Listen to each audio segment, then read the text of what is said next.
This is Where We Live. I'm Lucy Nalpathanchel. The American dream includes owning a home, but with home ownership comes maintenance costs and rising property taxes, not to mention a monthly mortgage payment. But it's all worth it, right? Because you have a roof over your head, and that equity you're building each day will help you as you get older and look to retire. That scenario isn't playing out for hundreds of families in northeastern Connecticut. Those families live in homes with foundations that are cracking, and their property insurance won't pay for the costly repairs to fix the structural problem, making their homes now worthless. Today, Where We Live, we look at what's causing these homes to crumble beneath them and whether these Connecticut residents are getting the kind of help they need. And we ask, how wide-ranging is this issue? Could hundreds more residents be living in homes that have faulty foundations? You can join the conversation, 860-275-7266. Have you noticed your home's foundation cracking? Are you afraid to come forward, wary of how your insurance company could alter your coverage? We want to hear from you. Again, 860-275-7266. You can comment on our website, WNPR.org/wherewelive. You can find us on Facebook and Twitter at Where We Live. In studio with me today is Jim Williams. He's one of the homeowners in Connecticut who's dealing with this issue. Jim, you live in Tolland. Welcome to Where We Live. Thank you. Tell us about you and your family. When did you first buy your home, and how long have you lived there? We've been in our house 13 years. We bought our house in 2003. It was our dream home. We bought a starter home in Vernon. We lived there for 10 years. Built up some equity in the home. When we sold it, we were able to put down a pretty decent down payment.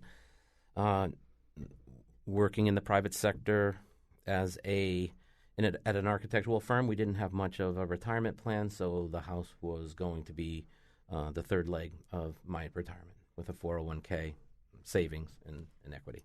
You said it was your dream home. What about this property led you and your wife to buy it?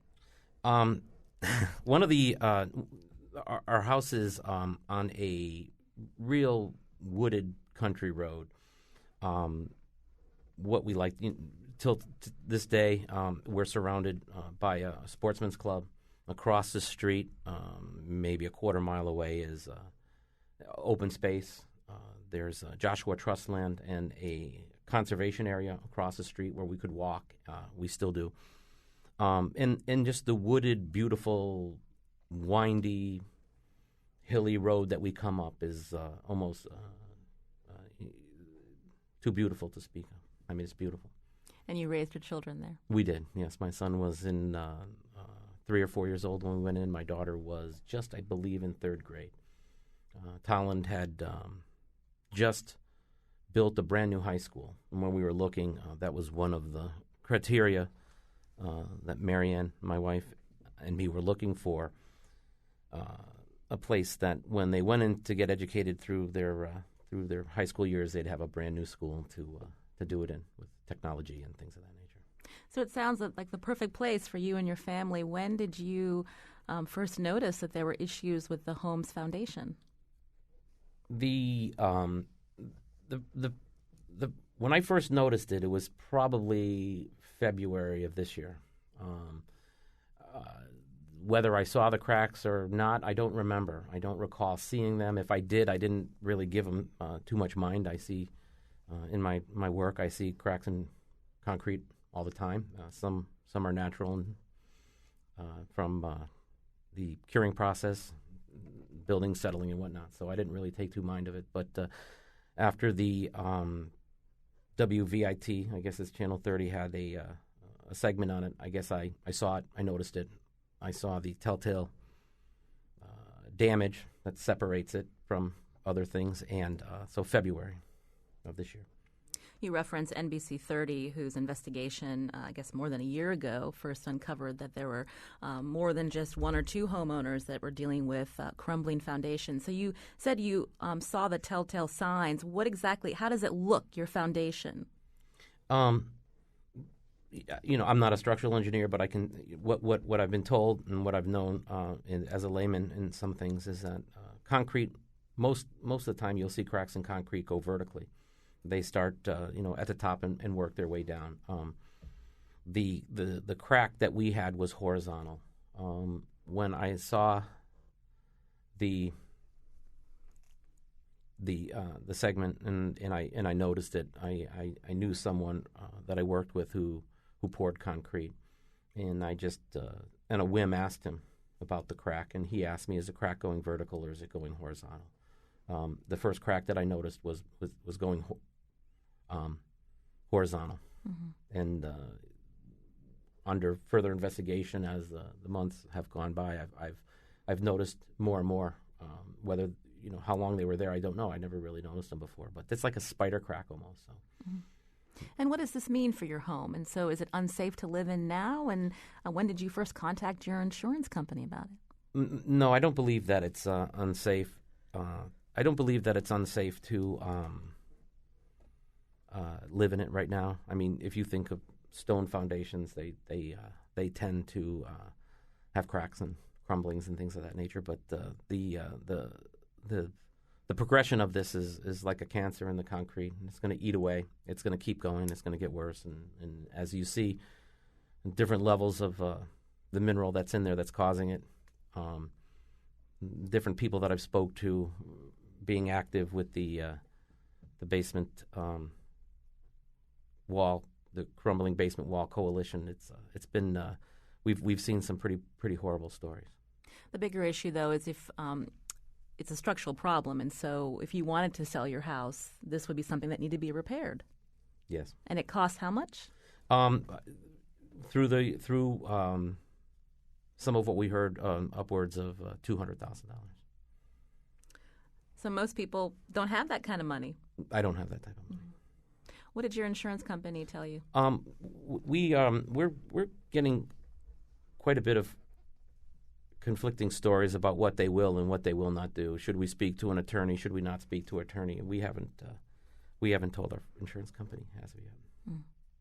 Are you afraid of being dropped for coverage? I know I've read excerpts from people that they've come forward and they've lost their insurance. And I think the state has now come in and said that insurance companies can't do that, can't drop their policy. But tell us, why are you hesitant to contact them?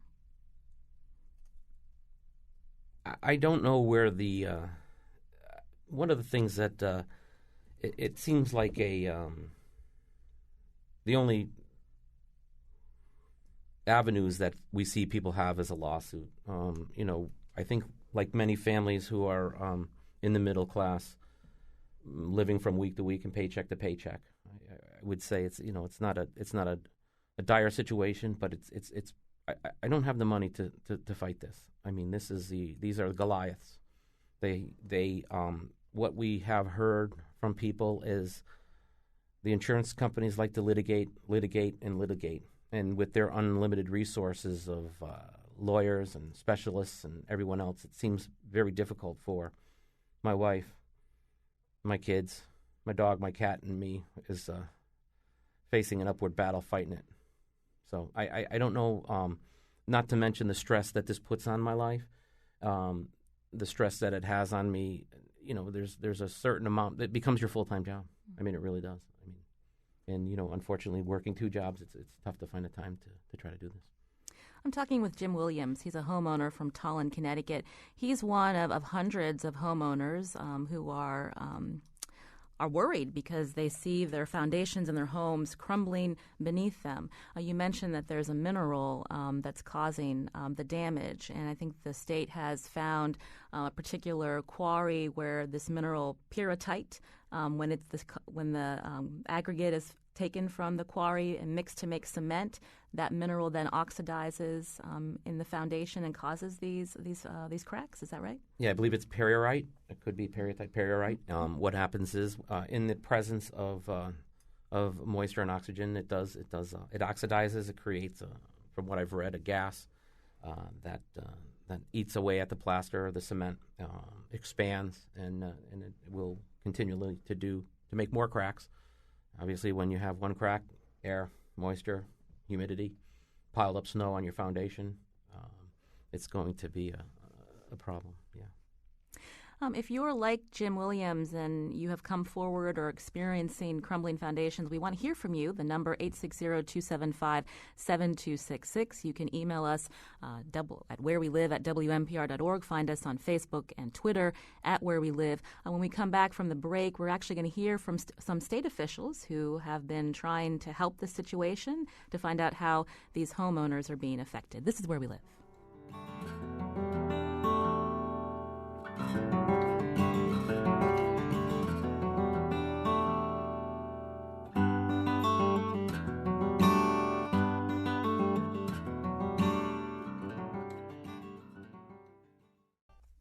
This is Where We Live. I'm Lucy Nalpathanchel. We're talking about a problem that has impacted hundreds of homeowners in northeastern Connecticut so far.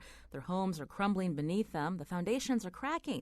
Studies say a naturally occurring mineral has been found in that concrete. That mineral oxidizes over time, and that causes the foundations to swell and crack. Since an investigation from NBC 30 last year, more residents have stepped forward asking the state for help. Jim Williams is one of them. He's a homeowner from Tolland who noticed his foundation cracking. And we wanted to find out how the state's helping him and others. Joining us now in studio to answer that question is Jonathan Harris, Commissioner of the State Department of Consumer Protection. Commissioner Harris, welcome to Where We Live. Thank you, Lucy. Good morning to you, your listeners, and Jim. So how did your office get involved?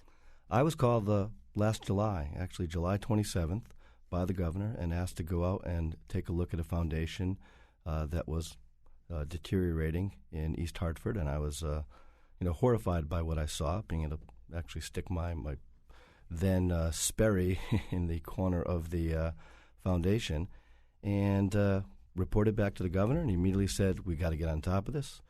He ordered me to talk to our attorneys at the Attorney General's office, George Jepson, and commence an investigation, and since then it has been a priority of the department, of the governor's office. As a matter of fact, the governor appointed Lieutenant Governor Wyman to oversee and lead all of the efforts on this. And we immediately put together a dedicated team within the department, including an investigator, a former police officer, our director of our trades division, Rick Maloney, an attorney that was dedicated to it, communications people, and literally on a daily basis, we've been conducting this very thorough, deliberate, but really complex investigation. But it's a priority. I mean, you heard what Jim had to say, and I know as a homeowner, my home is my biggest asset. It's where my wife and I are raising our son, and it's a really horrible situation. And through all of the work and going out and talking to homeowners at times on a daily basis, but definitely every week, I've made a lot of friends, and it's something that we're going to continue to do a deliberate, thorough investigation and job on to learn as much as we can to help both the public and the private sector develop some resources to help homeowners. You said the state's been investigating since last summer. I know recently there was an announcement from your office, also the State Attorney General, that under the consumer protection laws in Connecticut, the state would not be able to file a claim against the companies that poured this foundation from the 1980s up until recently. Can you explain to our listeners, why there cannot be a claim filed? Yeah, the basis of my authority as the commissioner is under the Connecticut Unfair Trade Practices Act. So that is the reason that we engaged Attorney General Jepson and his really qualified, hardworking staff to take a look at this with us and on our side, our team investigating as the client here. And we've communicated from the beginning that to make a claim under CUTPA, which is the Connecticut Unfair Trade Practices Act, it's extremely difficult, no matter what the context. And, of course, this is a very complex investigation involving a lot of science, involving decades worth of information, of documents. We've done everything that we could as far as we've talked to 300 to 500 people just in informal interviews. We've had dozens of interviews and depositions, subpoenaed tens of thousands of documents that were reviewed. There's been a expert that was retained at the University of Connecticut, a world-renowned expert in concrete. And we've continued to develop the facts, but it's just an extremely hard case to make. We'd always communicated that, and even if we could make it, which was we knew unlikely, it was really going to be tough to be able to actually recover a meaningful amount of money, even if we could assert a claim to help homeowners. But thankfully, there's another path. We also knew and have been saying and communicating to the public that we're hoping that by continuing this investigation, and we said all the way through, that we would be able to develop facts on the scope, the causation, that would help policymakers both in the public and the private sector to be able to come up with ideas, resources, a menu that homeowners could use to help give them some recovery, even though we never thought it could be 100 cents on the dollar, but something to help them. This is Where We Live. I'm Lucy Nalpathanchel. Today we're talking about the problem of crumbling foundations. Hundreds of families in eastern and northeastern Connecticut are facing this problem, and we wanted to go now to a call. Sheila from Tolland. You're calling Where We Live today. How are you doing, Sheila? I'm good. So tell us, are you dealing with this problem? Yes, I am. I have it. We had replaced our front foundation in 2005, not knowing what the problem was. And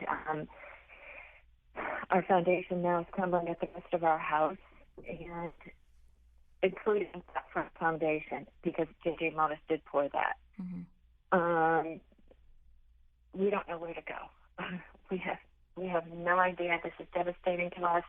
We have a quote for our house for $243,610, and we would need to know what to do. All right, Sheila, I appreciate your call. Your phone is cutting in and out, but I think we did hear the gist of what you were saying.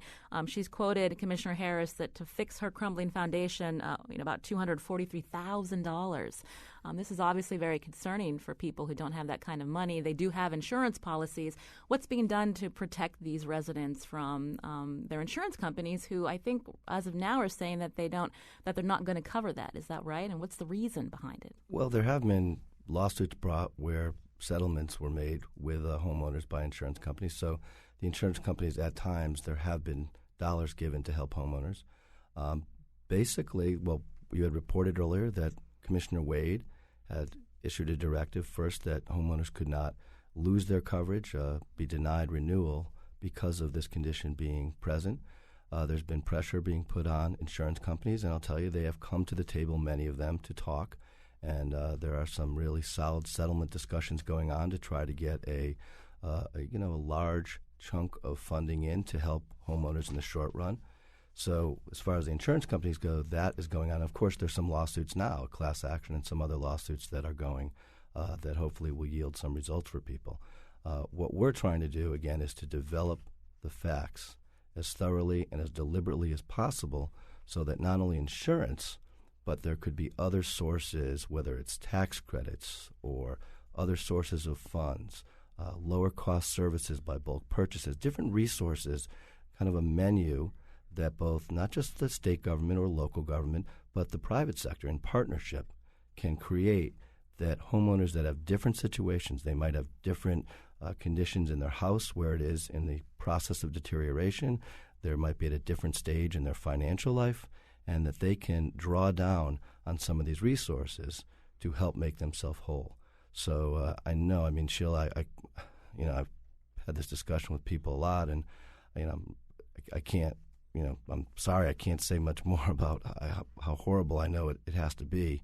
But I can tell you one thing, that not only the Department of Consumer Protection, but the governor's office, Lieutenant Governor, who not only is assigned big projects, but she's also a neighbor. She's one of Jim's neighbors in Tolland. So she's there, at ground zero, if you will.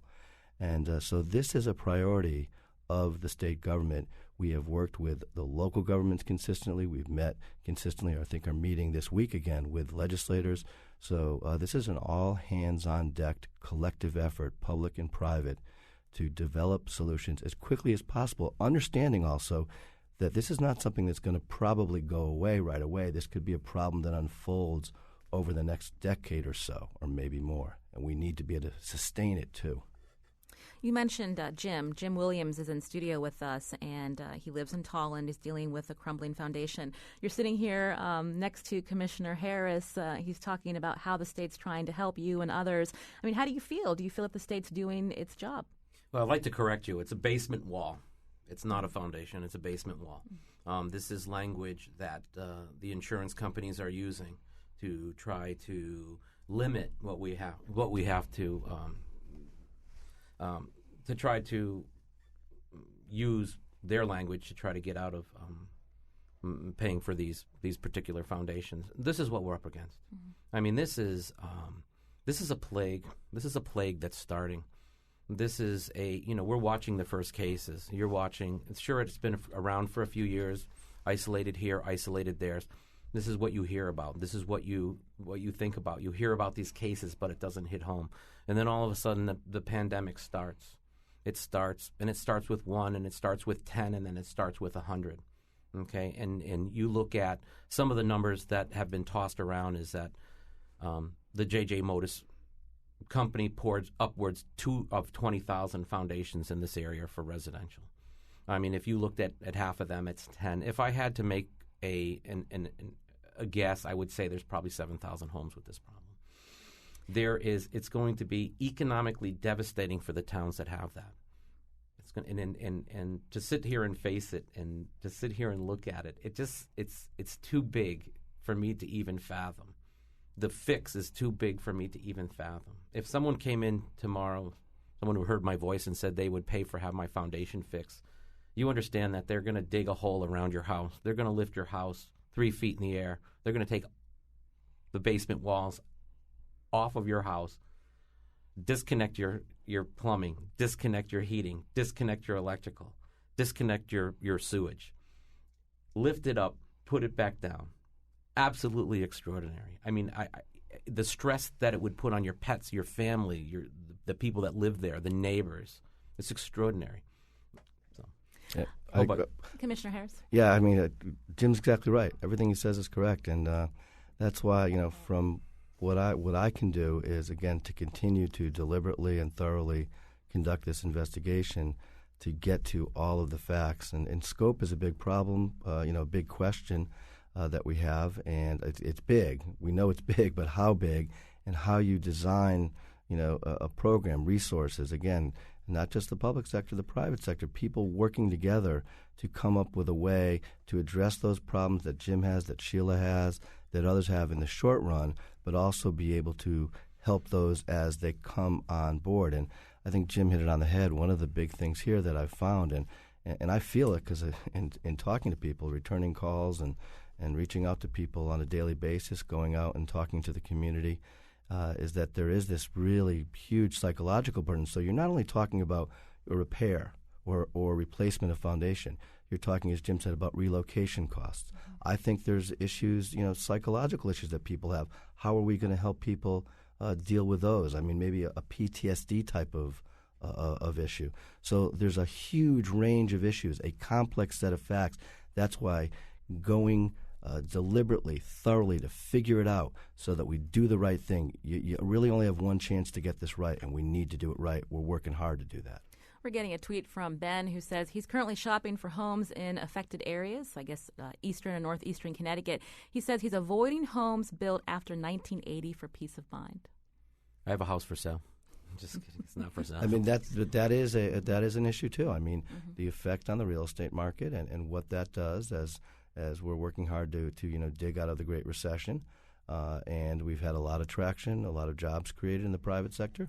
But, that's also something. So, again, this has to be a very holistic view, and that's why continuing this investigation deliberately, thoroughly to get to the facts is the thing that I am focused on, to make sure that people have the same plate of information that's accurate to be able to help each other. I want to take a call now from Tim Heim. He's a homeowner from Willington, also president of the Connecticut Coalition Against Crumbling Basements. Tim, thanks for holding on the line. You're on Where We Live. Hi, good morning. So you've been dealing with this personally, and you've been helping other families affected. What can you tell us about what homeowners are hearing from the state, their insurance companies? Well, I mean, currently what the homeowners are hearing from the state is absolutely nothing. And, I do give kudos to Commissioner Harris and the DCP because I know he is working extremely hard. I do challenge some of the statements with our elected officials,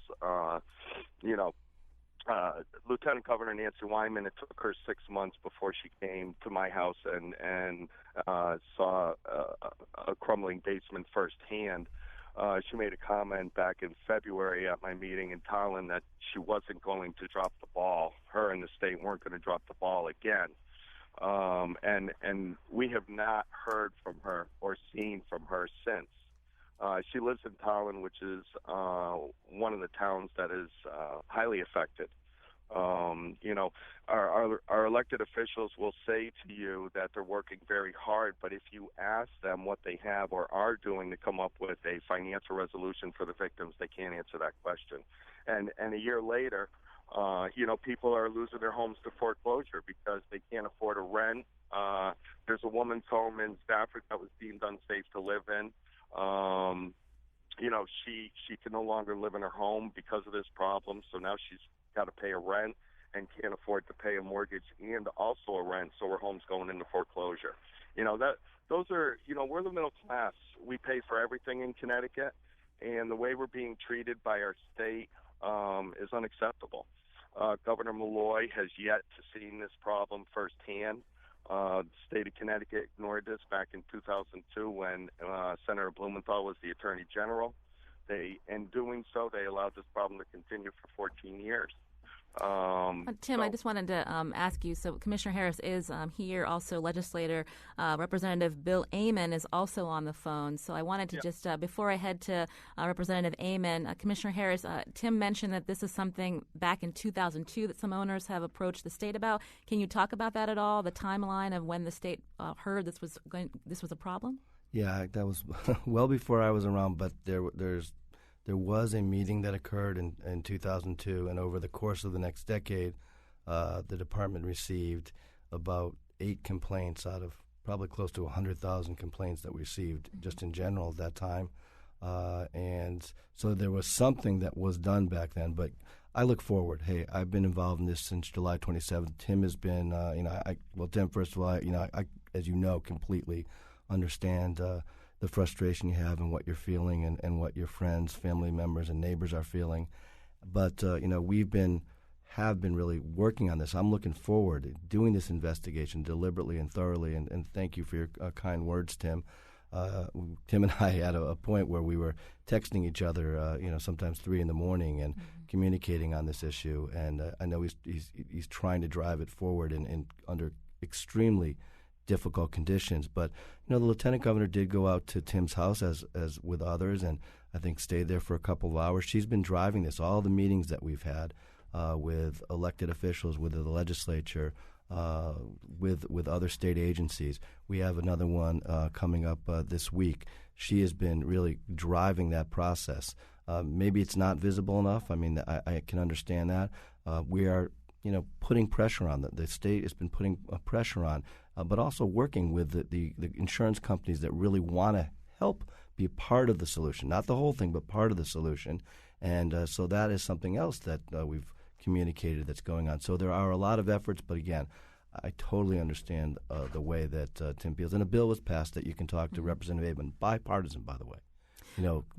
Quite a contrast to what we're hearing on the national level. And you reference Representative Amon. He's been very patient with us on hold. Representative Amon, you're on Where We Live. What can you tell us about how you're helping your constituents in South Windsor? Good morning. Yes, I think the part that's frustrating as a state representative to deal with this is legislatively we're limited to going forward and coming back to someone like Tim and saying this is what we can do legislatively, legally, is very difficult. We tried to have a bill that would force the insurance companies to pay for the damage, and it became very clear that that type of legislation would not work and probably would not be held up in court going forward. So we did pass some things going forward that we're allowed to do. One of the other problems legislatively that we've run into is, other than northeastern Connecticut, very little awareness of the problem. When I gave the presentation on the floor of the House as to what the bill did and why it was so important, and went through some of the horror stories that we've all heard, after the vote, I had numerous representatives from around the state come up to me and say, Bill, never heard of the problem before. I never realized it was such a big deal. So that was part of the job of the legislature to educate the other legislators about the problem itself. Representative Amon, so what does this law that just passed, what does that do to help homeowners moving forward? It does, moving forward, not to the current owners, but it will give a record when someone receives a certificate of occupancy as to where concrete came from and where it was placed. One of the problems we're currently facing is we don't know what foundations Motos poured. It also has a section that allows a homeowner that has a defective foundation to go into the assessor and have their property taxes reduced to the current market value after the house needs repairs. So that can be a very, very substantial drop in someone's property taxes. We also address the problem that has been discussed regularly of people coming to Consumer Protection or any other agency and saying what their problem is, because it's now becomes a public record, and the myths of, if the insurance companies get a copy of this or someone else does, it could be used against us in a future lawsuit. So what we did was limited the Consumer Protection Agency, any information they receive from the public or any information they receive from other executive branch agencies would be exempt from the Freedom of Information Commission requests for 7 years. So hopefully in 7 years this problem will be thoroughly discussed. We also said in 7 years, if it still has to be kept confidential, the people are concerned, we can always extend it. So those are some of the main provisions of the bill and how it affects people. I wanted to go back to Tim Heim, a homeowner from Wellington, also president of the Connecticut Coalition Against Crumbling Basements.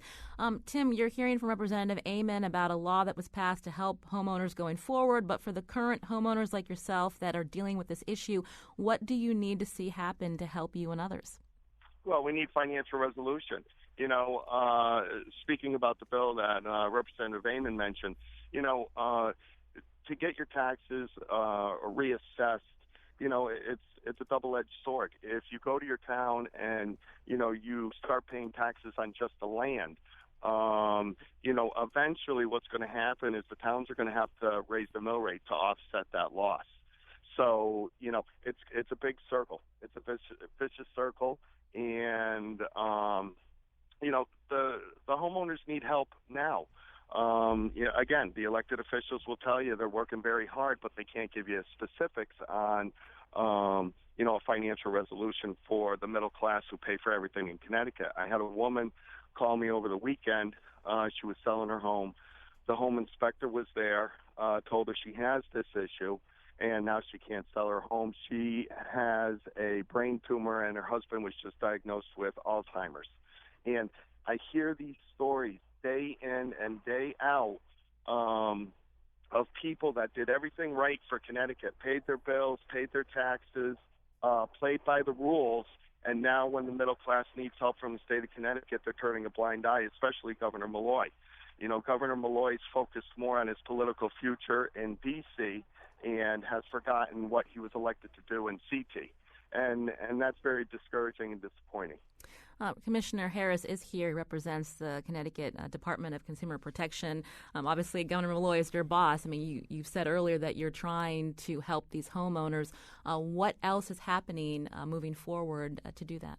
Well, Governor Malloy has made this a priority of the administration in that he immediately engaged the Department of Consumer Protection, the Attorney General's office, and doing this massive, complex investigation to get to the bottom of this. And even though we communicated that it would be hard to assert a claim under CUTPA, the Unfair Trade Practices Act, and even if we could, which was unlikely, that it would be tough to recover a significant amount of money, that investigation had always had another path that we communicated, and that's developing the information for solutions to get it right.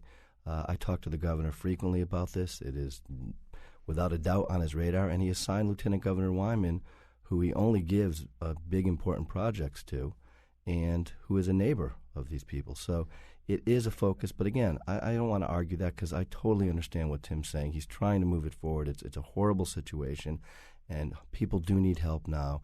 We need to get it right.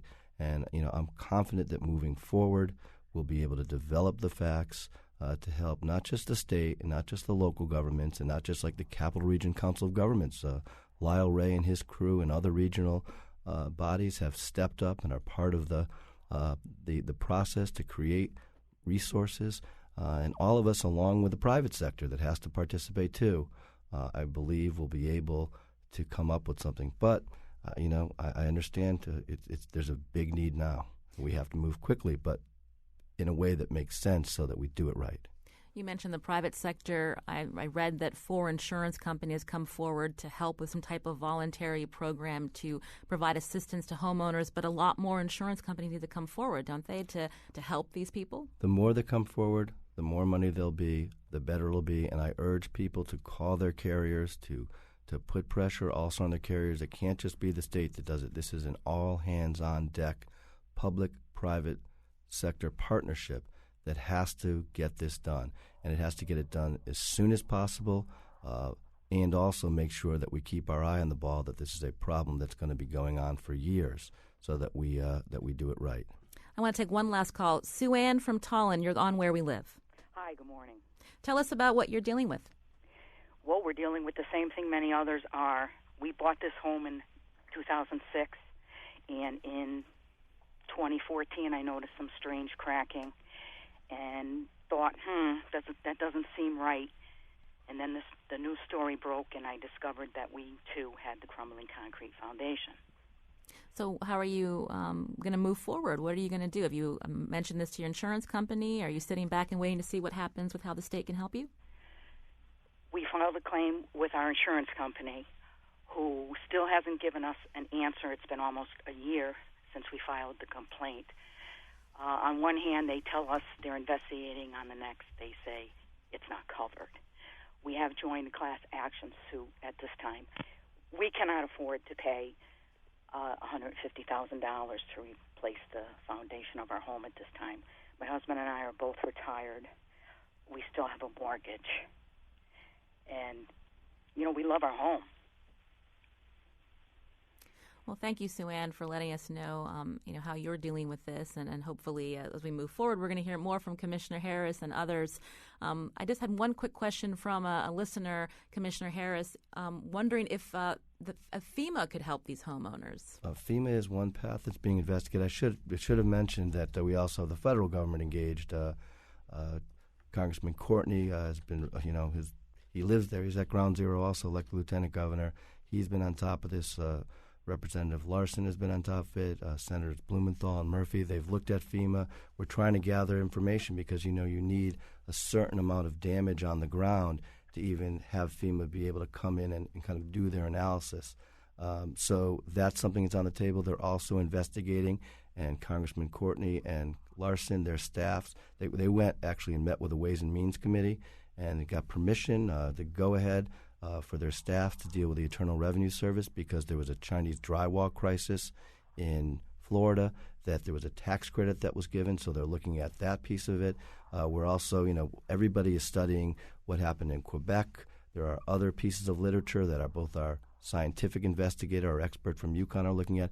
Everyone is trying to turn over every single stone. I would tell this, I'm really sorry that you and your family are facing this. I would urge this woman, is it Ann? Sue Ann. Sue Ann, I'm sorry about that. Sue Ann, to call the insurance department at 800-203-3447. That's 800-203-3447. Or CIDCA at ct.gov. That's CIDCA at ct.gov. And report if you're not getting responses from your insurance company. Put the pressure on. Let the insurance commissioner know. And just like she issued that directive, she will help keep these companies in line. Many of them, as you say, are trying to help. There are 4 larger ones and others that are smaller that are trying to come up with a solution, but we all need to work together on this. But right now, just words from the insurance companies. I know people like Jim Williams from Tallinn would like to see some financial assistance. Yes, absolutely. even just sitting here talking and listening to Commissioner, like he said, like Tim, we thank for his help. He's been at many meetings that I've been to late at night, away from his family, working on this. But when I sit here and I just think about how big it is and how mind-boggling, and once you get into a lawsuit and people have to keep their mouths shut, they can't join in as one voice. And I guess one thing that I want to mention is that if you live in a neighborhood and your house has been built in this time, even if you're not affected and even if you didn't have concrete poured by these folks, your property values are dropping as we speak. If you look, you'll watch them drop. I mean, I've watched my house drop from $300,000, to $290,000 to $275,000.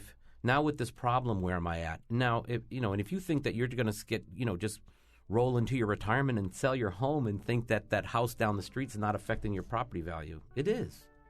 I want to thank Jim Williams, a homeowner from Tolland, also Commissioner Jonathan Harris from Connecticut's Department of Consumer Protection.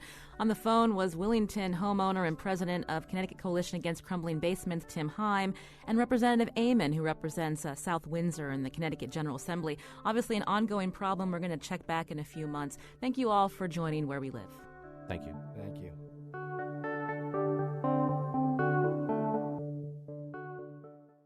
This is Where We Live. I'm Lucy Nalpathanchel. Coming up tomorrow, Connecticut's Bond Commission has approved more than $2.1 billion in borrowing since January 1st. That's a lot of money. We'll get a primer on bonding with a member of the commission and Connecticut Mirror budget guru, Keith Phaneuf. He'll explain the role of bonding and how it actually operates. Today, Where We Live, we're now turning our attention to the fact that 6 legislative commissions were consolidated as one of the cost-cutting measures in the $19 billion budget passed in June by the General Assembly. Critics of the move said at the time the proposal, quote, conflates the issues of the diverse groups represented and, quote, would move Connecticut in the wrong direction. Well, one of the new consolidated commissions is the Commission on the Status of Women, Children, and Seniors. It merges 3 former groups, the Permanent Commission on the Status of Women, the Children's Commission, and the Aging Commission. Joining me now in studio is Steve Hernandez, Executive Director of this newly formed Commission on Women, Children, and Seniors. He joins us to talk about the Commission's work. Thank you so much for coming in today, Stephen. Lucy, it's a pleasure to be here. So obviously, because of the budget crisis, we saw these commissions getting crunched into 2 specific ones, yours being the Commission on Women, Children, and Seniors. So first off, why do we need these commissions, and what is the work that you do? Absolutely. Well, Lucy, we like to think of ourselves as conveners and strategists on behalf of the legislature, for the legislature, and on behalf of of advocates for these 3 disparate groups. Mm-hmm. One of the things that we found is that the voice of women, children, and seniors are best represented by the advocates who are on the ground working on these issues. What we do is we convene those voices and we bring them loudly and clearly to the legislature. We are staff to the legislature, but at the same time, we care about these issues deeply. The commission was built on the pillars of the 3 former commissions, the Commission on Children, Women, and Seniors, as you said.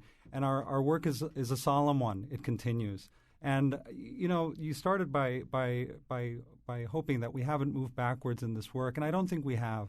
One of the things that we have found in the last few days that coming together as 3 commissions now into one was a very intentional process after the legislature decided that they were going to do this. We had a very intentional convening, and we said, let's come together and see how we can preserve this work and how we can truly continue to support these communities in a meaningful way. And that's what we've done.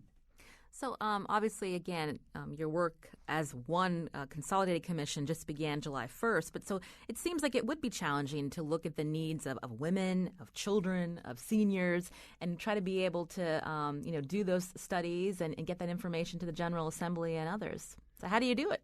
Well, I'll tell you, we're not alone.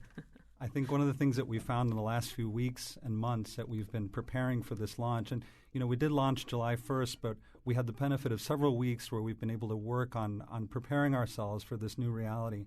And one of the things that we found in meeting with advocates from the different communities is that we are not alone. We do have support, and our future now will be determined by how we forge those partnerships and continue them into our new reality. Jillian Gilchrist, who was one of our former PCSW colleagues, is one of our champions for anti-trafficking. I know that you had the conversation about trafficking here just a few weeks ago. Jillian will be continuing now under her new role as the chair of the Trafficking Council. It's one of those. It's one example of how it is that we are partnering with our partners on the ground to continue the important work of these commissions. So when we look forward, obviously your commission also looks at seniors. And so what are the biggest concerns that you're hearing from community members, from advocates about the needs of seniors in Connecticut and how you can help them? Sure. Jonathan Steinberg, one of our leaders in the House of Representatives of the legislature, was one of the first to actually come to us just a few weeks ago and brought to us the voice of the Long-Term Care Advisory Council. It's one of the councils that we have chaired and led on as the Commission on Aging for several years now. The Long-Term Care Advisory Council is one of those councils that really brings together the voices of seniors. You know, when you think of elder abuse, economic abuse, the situation of elders aging in place, things that we want to do to keep elders in Connecticut, those are the issues that are at the forefront of the senior community. And Jonathan Steinberg will now be leading the Long-Term Care Advisory Council with us. So it's one of those bright spots where we see we will continue to bring the best practices and the best information for seniors in Connecticut to the legislature. You know, the budget crisis in Connecticut led to these commissions to be consolidated. Obviously, Connecticut still has future deficits in front of them. Sure. How do you ensure that the needs of these populations that you now represent will be addressed in the future? Again, because the legislature is still going to be looking to cut. We're going to still possibly see taxes go up after the November election. I mean, what can you tell people who are listening about the needs of these populations? I'll tell you, Lucy, what this consolidation showed us is that this legislature cares deeply about these communities. This is a shared pain that we experienced by being consolidated, and it was a very difficult process. But the fact that we're still here and the fact that we were consolidated in a very intentional way shows that the voices of seniors, children, and women are still as relevant to the legislature and to the people of the state of Connecticut as they have been. And how we continue to ensure that these voices come to the floor of the House and the Senate of the legislature is that we work with our partners in the legislature who are champions for this work. As I said before, we don't work alone in these issues, and we continue to find our champions in the legislature who will help us move these issues forward. We keep talking about the commission as this whole entity, but Sure. Tell us about your staff. How many people do you have working on these important things? Well, now we have it's an 8-person staff. We are staffed by 8 people. We now have 7. We don't have a full complement. We are yet to fill our position for women's advocacy, and we are hoping to fill that position very soon. We have 3 of the 4 necessary signatures, and we're very excited to fill that position. I know that in order to move forward as a full complement, we have to have that position filled. But I'll tell you, Lucy, our staff is staff from our former commissions. There are staff that reapplied for these commissions and did so because they really cared about the work. These are staff that have collective years of advocating for these communities. And my deepest respect and appreciation for the staff. I can't even tell you how wonderful they've all been coming together as a staff moving forward. It's been really inspirational for me as their executive director. For our listeners who want to know more about your work, how do they contact you if they've got a specific issue? Sure. Our website is up and running. We also have they can call us directly. If you look at the Connecticut General Assembly's website, you can reach us at our site there. Mm-hmm. And also you can call us directly at 860-240-1475. And just to play the devil's advocate, some people who may be listening might think, well, do we really need these commissions? We elect legislators to look after our best interests. Is this a waste of money? I'll tell you what, legislators come together. It's a very difficult job to be a legislator, and it's very difficult, especially because they care deeply about the places that they represent. And they are there tirelessly, and they work tirelessly to bring the issues of their constituents to the legislature. What we do is we strategize with them, and we help convene the right advocates and the right voices for them so that we do the groundwork to bring the voices of these communities to the legislature. We allow them to do their work in their communities while we help them do the work of the people, the women, children, and seniors of Connecticut up at the legislature. I want to thank Stephen Hernandez. We're going to have to leave it there. The time goes fast. Executive Director of Connecticut's newly formed Commission on Women, Children, and Seniors. We'll have more information on our website about the commission. Thank you so much for coming in. Thank you, Lucy. Our show is produced by Lydia Brown and Tucker Ives. Our technical producer is Kyone Wolf. I'm Lucy Nalpathanchel. Thanks for listening.